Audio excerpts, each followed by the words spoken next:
After brokering peace between his director, Margot, and video store clerk, Liam, the person who was trying to blackmail her, it was time for Kevin to switch gears and continue his pursuit of the Upper Realm.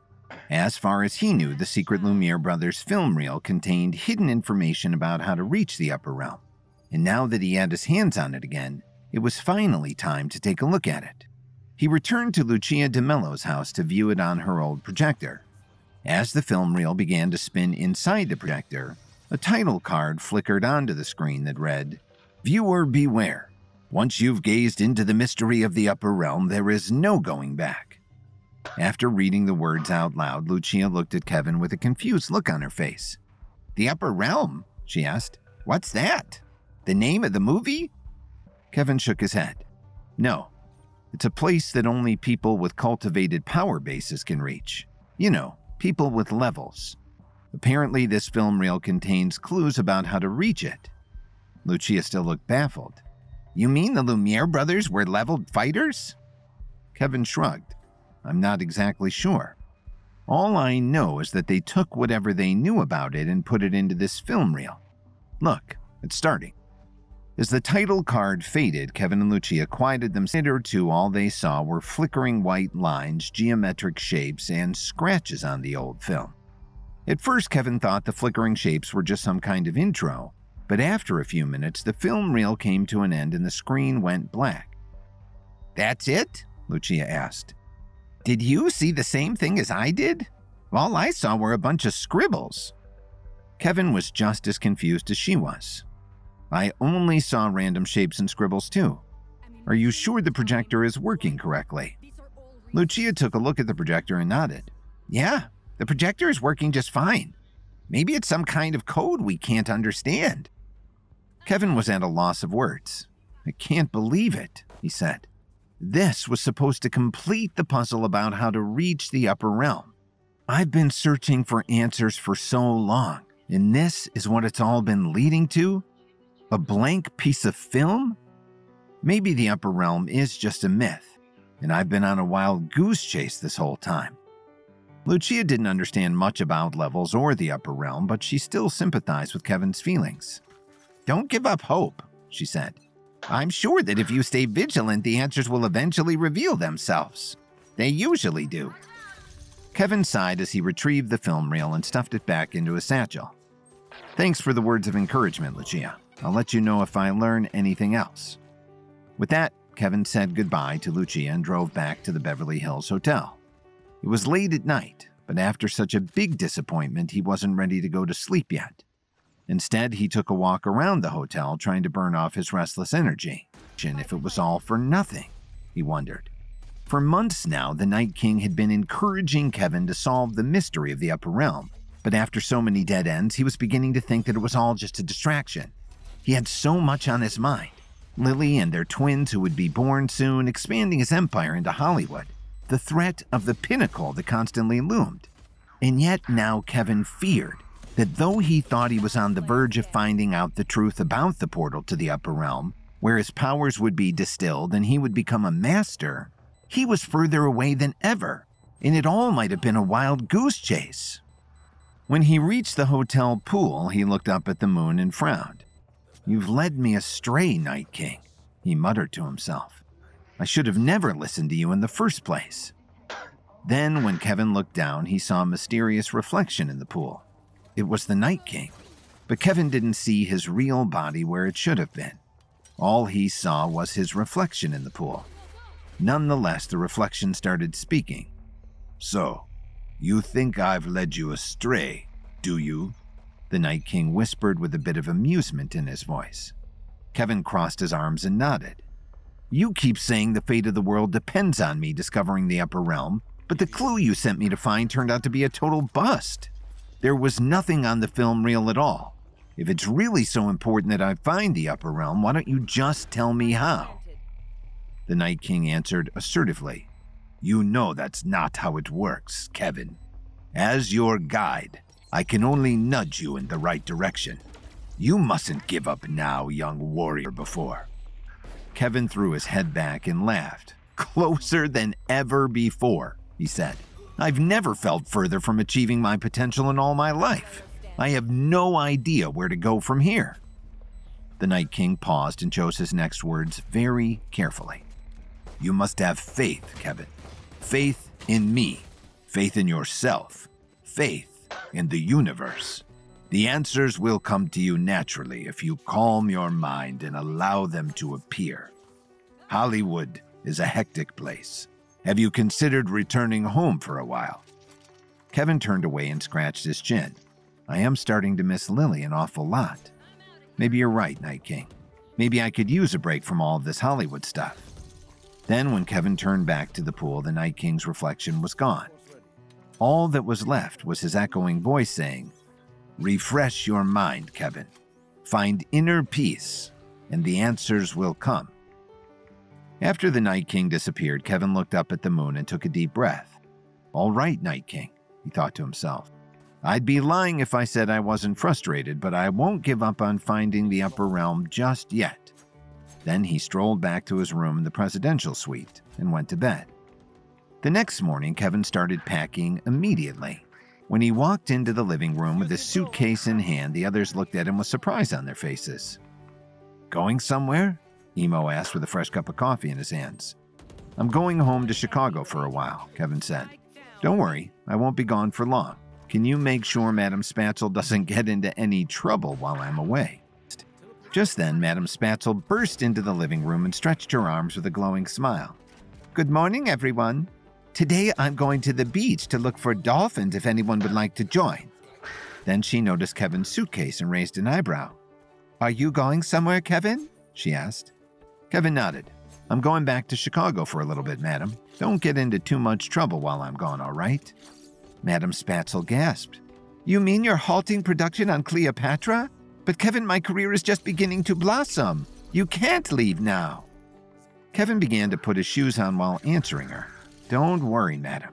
Sabrina needs at least a few more days to finish the script, so the production is on pause anyway.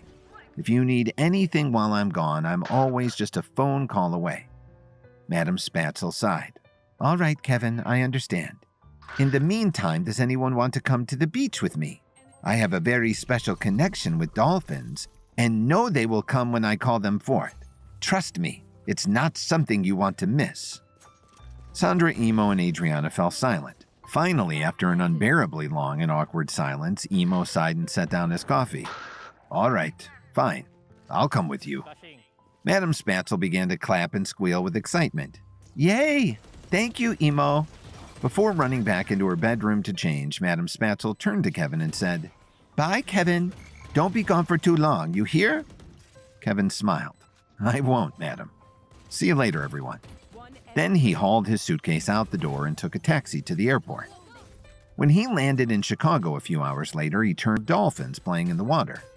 The message read, "Look, I called them forth." Kevin chuckled and texted back, "Even the dolphins know you're a star." Then he got a message from Lily that said, "Hey, honey, I'll be there at the airport to pick you up. Can't wait to see you." As Kevin got off the plane and hurried to baggage claim, he looked around for Lily, but didn't see her anywhere. He did see a giant flock of paparazzi buzzing around someone near the exit, though. At first, he assumed it was just a celebrity, but as he got closer, he heard a familiar voice. "One at a time, please. I can't answer all your questions at once. And could you please turn down the brightness of your cameras? I can't see a thing." Kevin recognized Lily's voice instantly, but couldn't see her through the crowd of reporters gathered around her. "Mayor Williams," one of them shouted, "is it true you intend to replace Chicago's L train system with a brand new state-of-the-art monorail?" Before Lily could answer, another reporter pushed forward and yelled out another question. "Mayor Williams, what's your stance on education reform? There are many who say the public school system is failing the children." Overwhelmed by the bright flashes and loud chaotic noise, Lily was starting to feel a bit dizzy. I certainly don't want to fail the children," she said. "I think what we need is a little more." Just then, another reporter cut her off mid-sentence. "Do you intend to fill the potholes on 38th Street? Frankly, ma'am, it's like a war zone out there." Lily opened her mouth to answer, but I think I'm getting a little lightheaded." Kevin's heart dropped into his stomach when he saw that Lily was beginning to faint. Especially because she was pregnant, he couldn't let her fall, but she was still too far away to catch her in time. I have to do something, Kevin thought, and just then an idea came into his head. When Kevin finally ran the Lumiere brothers film reel through Lucia's projector, he was disappointed that it only revealed a series of bizarre lines and shapes. Upset at this dead end, Kevin confronted the Night King, who had pushed him onto this quest in the first place. After assuring that hope had not yet been lost, the Night King encouraged Kevin to clear his head with a visit home. Taking his advice, Kevin flew back to Chicago. When he saw Lily at the airport, she was surrounded by reporters and about to faint, so Kevin knew he had to do something fast. In an instant, Kevin closed his eyes and summoned the 10 directions, a skill he obtained after many months of cultivating his levels. When Kevin opened his eyes again, time itself had slowed to a standstill, and Lily was just inches away from hitting the ground. With everyone frozen in time, Kevin pushed through the crowd with ease, picked Lily up in his arms, and headed for the exit. As he carried her through the crowd, one person he walked past seemed strangely out of place in time. She had a huge pair of sunglasses that covered most of her face, a scarf wrapped over her head, and unlike the frenzied reporters, she seemed absolutely calm and collected, as if she was merely a serious woman's purse and look at her ID, but because he only had a few seconds before the 10 directions would wear off, he had to keep going instead. While time was still frozen, he carried Lily all the way back to the car, and when time resumed, they were already driving away from the airport. As Lily snapped back into motion, she was still trying to answer the reporter's questions. From her perspective, it was as if no time had passed at all. "As for the monorail," she said, "I'm currently looking at blueprints from top designers and—" Suddenly realizing she was in the passenger seat of the car, Lily stopped mid-sentence and gasped. "Huh? Kevin? What just happened? How did we get in the car? I thought I was just surrounded by a bunch of reporters. Was I dreaming?" Kevin chuckled and shook his head. "No, it wasn't a dream," he said. "You were about to faint, so I froze time with the 10 directions technique and got you out of there as fast as I could. They weren't giving you any space to breathe." Lily still felt a little nauseated as she took in her surroundings. "You mean you carried me all the way to the car?" Kevin smiled. "It was nothing, my dear. You're light as a feather." Lily smirked, taking it as a compliment. "Thanks, Kevin. It's good to see you again," she said as she leaned forward and kissed his cheek. "I'm glad to be the new mayor, but boy, is it stressful. It's the biggest responsibility I've ever had in my life." Then she rubbed her pregnant belly and said, "Well, at least the second biggest responsibility I've had so far." Kevin reached into a satchel and handed Lily a little bottle of pills. "Here, take one of these for 3 days," he said. "They're recovery pills. Take one." She always trusted whatever Kevin prescribed for her. He was the one with the most successful herbalist in the entire world, after all, and he'd used that skill to turn Williams & Williams Pharmaceuticals into the world's leading in medicine. As soon as she swallowed the pill, her muscles began to relax and her nausea started to clear. "Thanks, Kevin. I feel better already." "Me too," Kevin replied. "Being around you always makes me feel better, Lily. Hollywood's such a crazy place, but you're always so nice and calm. I knew I had to come see you for a while and regain my sanity." Lily took Kevin's hand and smiled. "I've missed you too, Kevin." Now that Lily was feeling better physically, Kevin wanted to also help her feel better mentally. "It seems like being mayor has put a lot of stress on your shoulders. Do you need a bigger staff to help you run the city?" he asked. Lily sighed. "Well, that's the thing, Kevin. I haven't hired any staff at all yet. I don't want the city to think I'm just hiring people to do the work for me." Kevin chuckled. "Well, that's awfully thoughtful of you, dear, but you absolutely need a team to get through this. You can't improve the city all by yourself, you know. If you hire the right people with similar ambitions to help the city, there's no end to the amount of good you could all do together." Lily's heart suddenly filled with a burst of inspiration. "Well, when you put it that way, I can't disagree. I'll start interviewing people as soon as I can. In the meantime, let's just enjoy each other's company for a while, huh? How does that sound?" as he pulled off the main highway any other way, he said. When they returned to their home in the suburbs, Kevin was hoping for some quiet one-on-one time with Lily, but unfortunately, Dorothy was right there to greet them as they walked through the door. "Well, well, well, look who's finally back from Hollywood," Dorothy said in a sarcastic, condescending tone. "Have you finally decided that your wife is more important than something as silly as making movies? You know, most movies lose money, Kevin." Kevin groaned as he dropped his suitcase and took off his shoes. "It's nice to see you too, Dorothy. Thanks for the warm welcome."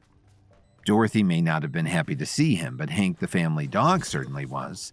As soon as he smelled Kevin's scent, he leapt off the couch and sprinted forward to greet him. "Hey, Hank, who's a good boy?" After petting Hank, Kevin stood up and put his hands on his hips. "Well, I'm exhausted from the plane ride and it's getting pretty late, so I think I'll just take a shower and get to bed. What about you, Lily?" "I'm right behind you," Lily echoed. Then, after they said goodnight and started walking upstairs, Dorothy said, "I saw that movie you made, by the way. I'm no film critic, but I wouldn't exactly say it struck a chord." Kevin just continued walking up the stairs without looking back. "Thank you, Dorothy," he replied sarcastically. The next morning, Kevin slept in later than anyone else in the house. He was taking a break after all. If he wanted to keep pursuing the mystery of the upper realm, he'd have to clear his mind, which at least in part meant catching up on his sleep, finishing up breakfast. His parents, Alan and Susan, were delighted to see him. "Good morning, Kevin. It's so wonderful of you to come home and visit for a while," Susan exclaimed. Kevin smiled as he sat down and served himself a stack of pancakes. "It's good to see you too, Mom and Dad. I hope things haven't been too stressful while I've been gone." Dorothy leaned back in her chair and crossed her arms. "Your parents and I have been just fine, but the stress that Lily's been under more than makes up for it. Now that she's mayor of Chicago, she needs you more than ever, Kevin. And what have you been doing instead? Funding experimental art films that nobody will ever like except Hollywood snobs and critics." Just then, Lily entered the room in a very professional-looking pantsuit. "Oh, would you please lay off Kevin, Mom? Contrary to what you may think, I don't need him around 24/7 to tend to me like an infant. I fully support his career in Hollywood, and he fully supports my career here in Chicago. Isn't that right, Kevin?" Kevin nodded as he began to cut into his pancakes. "That's right, dear. We're what the kids today might call a power couple." Dorothy rolled her eyes. "You know what, Kevin? You should write and direct comedy movies because everything you say is a joke." Kevin opened his mouth to make a comeback, but Lily beat him to the punch. "All right, I'm off," she said. "Play nice while I'm gone, please." Kevin swallowed a bite of his pancakes before replying. "Where are you off to, Lily? I really don't think you should continue at her agreement." "I know, Kevin, I agree. That's why I'm starting to meet with potential candidates today. My first meeting is with Ruby Kincaid. She was chief director of transportation for over 20 years and has garnered quite a reputation for herself as one of the city's best problem solvers. Hopefully, I can convince her to join my staff." When Kevin pulled out his phone and searched for her name on the internet, the photo that popped up surprised him. It was the same woman he saw outside the airport while using the 10 directions technique to pause time. She was the one with the big sunglasses and the headscarf. "Hey, I recognize this person," Kevin said. "She was at the airport when I froze time and carried you to the car. That's a little odd, don't you think?" Lily brushed it off. "Odd to be at the airport? Don't be silly, Kevin. She was probably just coming home from a trip, or there to pick up a friend. Anyway, I'll see you later this afternoon. Bye, everyone." His mission for this visit was to relax, so Kevin served himself a cup of coffee and another stack of pancakes. About an hour later, Lily was just sitting down for her interview with Ruby Kincaid, who was also dressed in a pantsuit. "Thanks for agreeing to meet with me, Ruby. It's a true honor to meet you," Lily said. Ruby smiled as she shook Lily's hand. "Oh, please, the honor is mine, Mayor Williams. We women in power need to stick together, you know, and do our best to keep any more men from getting through the gates." Lily chuckled. "Yes, The government they constructed sure isn't easy to run, is it? I knew the city was in rough shape, but I had no idea how much needed fixing until I got herself for some deep thinking. Anything I can help you with, Mrs. Williams? Lily hesitated to speak. As mayor, she felt a deep need to spare others from as many problems as possible, but following Kevin's advice, she swallowed her pride and said, "Well, there is actually one thing you might be able to help me with. Your experience in transportation and all." Ruby nodded and expressed great interest in her eyes. "Of course, Mayor Williams. I'd be happy to lend you a hand. Please, go on." "Well," Lily said, "I don't know how it started, but somehow a rumor developed around town that I was replacing the L train system with a new state-of-the-art monorail. I hadn't thought of it before, but now that the word is out there, I'm afraid that I'll let people down either way. If I don't install the monorail system, then the people who are really excited about it will accuse me of keeping the city stuck in the past. And if I do install it, some other group will accuse me of reckless spending. It's like I'm caught in a trap." Ruby smiled calmly. "The lesson is that you'll never please everyone, Lily. And at some point, you'll have to start trusting your own gut feelings. But if you're interested in what I say on the matter, I'll tell you this. Now is not a time for you to get into monorails. They may have been emblematic of the future back in the 80s, but the new future is self-driving cars, my dear, and my oh my, is the new future coming soon. Do you really want to make a good first impression as mayor? Well, then make Chicago the first American city to have a fully functional, accident-free automated transit." Lily was speechless. Ruby's vision of the future had left her completely in awe. "It sounds marvelous," she said. "How could we even begin to implement something like that?" Ruby grinned. "I'll tell you what, my dear. You've got enough on your plate as it is. Allow me to make a few calls and I'll have a written proposal on your desk first thing in the morning." Somehow, Lily was even more stunned than before. Nice one. "Really? Do you mean it? I couldn't even begin to thank you enough for that, Ruby." Ruby stood up and straightened her jacket. "Oh, please. As your new chief of staff, it's the least I could do." Lily was so happy she could almost cry. "Thank you so much, Ruby. Welcome to the team." "Team Chicago," Ruby replied with a smile. But as soon as she left Lily's office, her smile dissolved into a frown. After leaving City Hall, Ruby pulled out her cell phone and dialed a friend. After a few rings, Juanita Hernandez answered the call. "Yes, Ruby? Do you have some good news for me?" Ruby's lips twisted into a devilish grin. "I'm in," she said. It was a little pathetic, really, how quickly she bought the whole thing. Long story short, I'm her new chief of staff.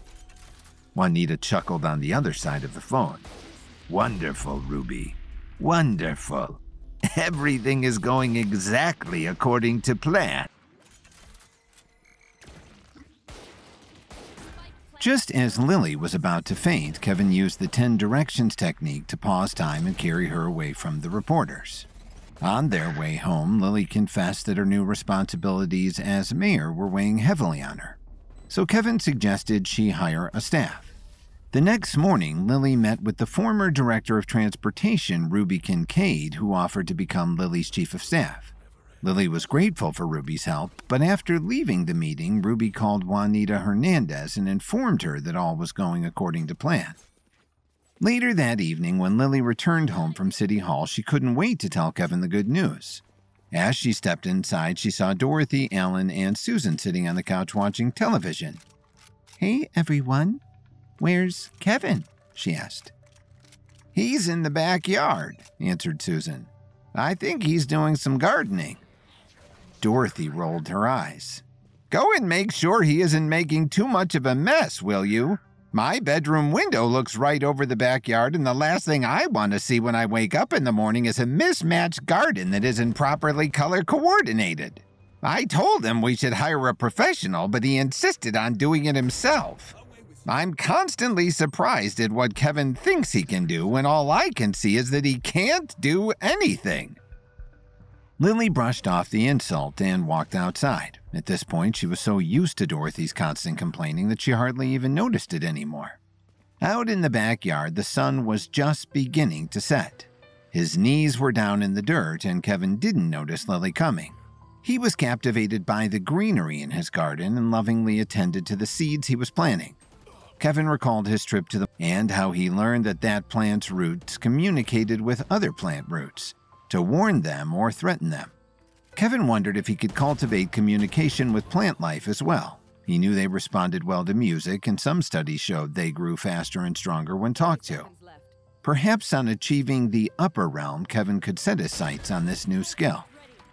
Behind him, Lily stepped up and said, "Hey, Mr. Green Thumb, doing some gardening, huh?" Kevin turned around with a big smile on his face. "That's right," he said. "I've been gathering seeds from my journeys all over the world and thought it'd be fun to plant them like souvenirs. In a few months or so, we'll have plants from Peru, Cambodia, Australia, and the Caribbean, all here in our backyard." Lily chuckled. She thought his sudden enthusiasm for gardening was adorable. "What a thoughtful idea, Kevin. I can't wait to see you out here teaching the twins all about botany and herbalism. I bet they'll have just as much passion for it as you do." The thought of teaching his kids about herbalism filled Kevin's heart with joy and excitement. Then he remembered about Lily's meeting. "How was your meeting with Ruby?" he asked. "Do you think she's a good fit for your staff?" Lily nodded. "She was so helpful, Kevin. Her mind is incredible. She laid out a vision for a new public transportation program that seems straight out of the future. I liked her so much that I made her my chief of staff." Kevin smiled but looked a bit weary. He was happy for Lily but still harbored a bit of suspicion. "That's great, honey. Did you find out?" he had to ask. "No, it didn't come up," she said. "Are you really still worried about that? Why do you think it's so suspicious that she was at the airport?" Kevin stood up and wiped the dirt off his jeans. "Just a gut feeling, I guess. There was something about the expression on her face that caught me off guard when I froze time. It was like she was studying you or something." Lily shrugged. "She probably was, Kevin. Ever since I became mayor, I've had everyone's eyes on me as soon as I step out of the house. Are you going to stop and worry about all of them too?" Kevin could see her point. "You're right," he said. "She was probably just looking at you out of curiosity. I'm sorry, Lily. I just don't want you to ever get hurt is all. Now that you're a public figure, we have to be a lot more careful." Flattered, Lily put her arms around Kevin and kissed him. "Don't worry about me, all right? Ever since I became pregnant, I've been feeling a lot more powerful and self-assured. I appreciate the concern, but I can take care of myself. You have to trust me." Kevin smiled. "I do trust you, Lily. You're going to be the greatest mayor Chicago has ever seen. Anyways, are you done with work? I was thinking we might go out on a date tonight. It's been a while since we've had some quality time together." Lily nodded with a bright smile. "That sounds great, Kevin. Let me just change out of this pantsuit and we can head out right away." Kevin held out a thumbs up. "Awesome. I'll be waiting for you downstairs." With a chuckle, Lily looked at his grass-stained pants and said, "Actually, Kevin, I think you should probably get changed too." After she parked at one of the most prestigious restaurants in all of Chicago, the Brandy Buck, which had 2 Michelin stars. The lighting inside was dim, lit mostly by candles at the center of each table, and there was a small jazz trio playing background music in the corner of the dining room. Kevin and Lily were sitting in a booth sipping on non-alcoholic drinks. "So, how's it been going in Hollywood?" Lily asked. "Don't listen to what my mother said earlier. I thought Chains of Desire was masterful, Kevin. What an amazing film debut from Adam Spatzel." Kevin chuckled as he reached for another piece of bread from the basket. "Thanks, dear. I'm glad you liked it," he said. "So far, breaking into Hollywood has been a huge success, but my quest to reach the upper realm hasn't been going so well, I'm afraid." Taking a sincere interest in Kevin's journey, Lily leaned forward and said, "Oh, yeah? Tell me more. I'm sorry to hear that." Kevin took a deep breath. "Well, ever since I received that first clue after the epic clash, it's been like a wild goose chase trying to find the upper realm. The whole reason I went to Hollywood in the first place is because I learned there was an old film made by the Lumiere brothers that contained the answers I was looking for. But when I finally found it, there was nothing on the reel except random scratches and squiggles. To be honest, I'm starting to think I might never reach the upper realm. Kevin didn't want to tell Lily too much about his troubles. He knew stress could affect her pregnancy, but Kevin worried about the Pinnacle's looming invasion and the danger that could mean for the Foundation. Sensing the disappointment in his voice, Lily reached out and took Kevin's hand. "Don't give up now, Kevin. You have to believe in yourself. I've seen you solve every problem the world has ever thrown at you, and this one is no different. You just have to be patient, clear your mind, and wait for the answers to come." Kevin laughed under his breath. "Yeah, that's just what the Night King said." Just then, the waiter came by and dropped off their plates. Lily had ordered the Brandy Buck signature dish, beef Wellington and a mushroom reduction sauce, and Kevin ordered off-menu, opting for his favorite comfort food, buttered noodles with garlic and Parmesan. Kevin didn't think the pasta had enough Parmesan, though, so he asked the waiter to bring him some more. After taking his first bite, Kevin's eyes closed as he slipped into ecstasy. Then he looked up at Lily and said, "If you want, I was thinking we could see a movie after this. The original King Kong is playing at a revival theater nearby. Have you seen it? It's very exciting." Lily blushed with a grin on her face. "I'd love to, Kevin. Gosh, it's so nice to get some time together, isn't it? I'm never happier than when I'm with you." After paying the check, which between the appetizers, drinks, main courses, and dessert was well over $1,000, Kevin and Lily walked just a few blocks to the revival theater. It had an old-fashioned marquee that lit up at night. With Lily at his side, Kevin walked up to the ticket booth and ordered 2 tickets to King Kong. Before the clerk could hand over the tickets, they heard a loud voice shout at them from behind. "Mayor Williams, is that you?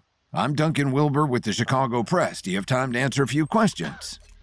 When Kevin and Lily turned around, they saw a stout man in a trench coat armed with a microphone and a voice recorder. Lily opened her mouth to say something, but Kevin's frustration isn't a press conference. The mayor is just here to see a movie. "Hold on, Kevin," Lily said in a stern voice. "Like I told you earlier, I don't need you fighting my battles for me. As mayor, I have a duty to make myself available as often as possible, so yes, Mr. Wilbur, I'll allow you one question before I have to catch my movie." The reporter nodded his understanding. "Thank you, Mayor Williams. My question is about the giant rats that have been plaguing the city recently. Do you have any plans to address the problem? They're so big now that people are confusing them for small dogs." Like so many other problems that had been laid at her feet as mayor, the giant rat crisis was another issue that Lily hadn't thought all the way through yet. "Well," she said, "the current goal is to stabilize the rat population by Christmas." "And just how do you plan to do that?" the reporter asked with a skeptical look on his face. Just then, a familiar voice called out from a few feet away. "It's not the mayor's job to tend to every tiny little detail, you know. Her job is to oversee the city's entire operation from a very high vantage point. As for this rat problem, I can assure you she has the top minds working on it as we speak." Stepping through the crowd of people in line to buy tickets, Lily smiled when she saw Ruby approaching. "Wow. Hi, Ruby. I couldn't have said it better myself. What are you doing here?" she asked. Ruby pointed at the marquee. "I'm a big fan of old Hollywood. This King Kong show has been on my radar for months." Lily seemed to accept Ruby's answer, but Kevin still couldn't shake the suspicious feelings in his gut. She just happened to possible she's been following us.